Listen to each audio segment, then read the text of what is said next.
Lily-Jo. Thank you so much for clicking onto the Lily-Jo project today. This video is all about low mood and depression, and I'm here with my good friend Sue Crookes, and we're going to talk a little bit about low mood and what it is, and also how you can get some extra help. So can you tell me a little bit about what actually is low mood? Well, I think we probably all suffer from low mood at some time or another.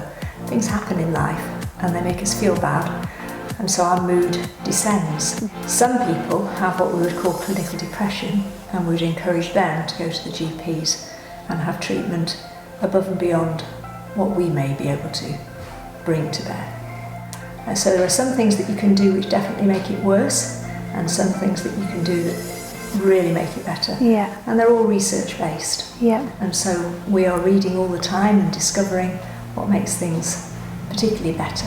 Mm-hmm. So can you talk a little bit about what kind of would make somebody feel worse if they're already suffering from low mood? What would then make it worse for them? Sometimes we feel we're the only one, so we cut ourselves off. We cut ourselves off from our friends. Sometimes we call it in therapy duvet syndrome. We just disappear under our duvet and stay there. Yeah. And hope that the whole thing will go away. We stop sleeping, or we do things that interfere with our sleep, and that makes it worse as well, because sleep deprivation in itself can make us feel very low. Yeah. Some of us take to bad habits. Alcohol interrupts sleep, and as a medicine is a depressant, so it gives you depression, and certain drugs will also make you feel that well. Yeah, okay. So what then can we do to make ourselves feel better? What are the things that actually you would encourage as a therapist to someone who is suffering from low mood? Well, there's a lot of work been going on at Loughborough University, particularly to do with exercise and low mood. And the most recent research demonstrates that if we can do something in an interval way, that's fast and slow and fast and slow, that really helps. So you can begin by walking. You walk one lamppost slowly, and then you walk one lamppost fast. And you really should do some exercise every other day. Because we live in the Northern Hemisphere, we all suffer a little bit with the sun going in and long nights. So if we can get out when the sunshine is out, or on a bright day, then make the most of the good weather. Yeah. And we also know that vitamin D comes into that as well.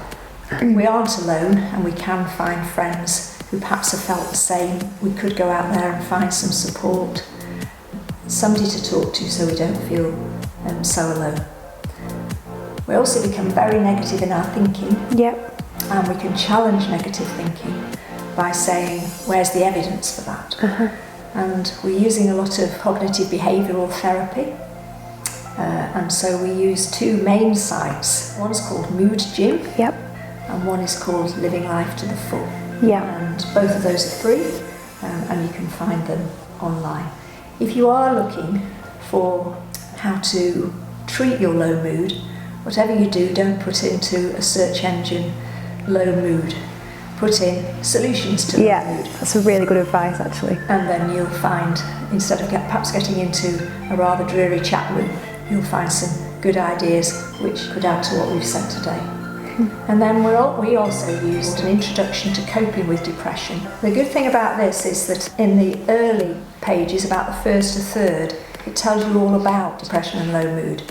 And you would probably be able to distinguish between the two for yourself. And as I say, if you really feel that you're depressed, if you've got suicidal ideation, then obviously we would encourage you to go straight to your GP. Yep. But it does describe depression and what it is.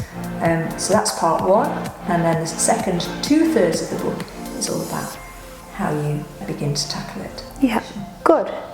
Okay, well, thank you so much, Sue. I hope that this has been informative. I hope it's been helpful. And actually what we're doing here is we're trying to empower you to help yourself.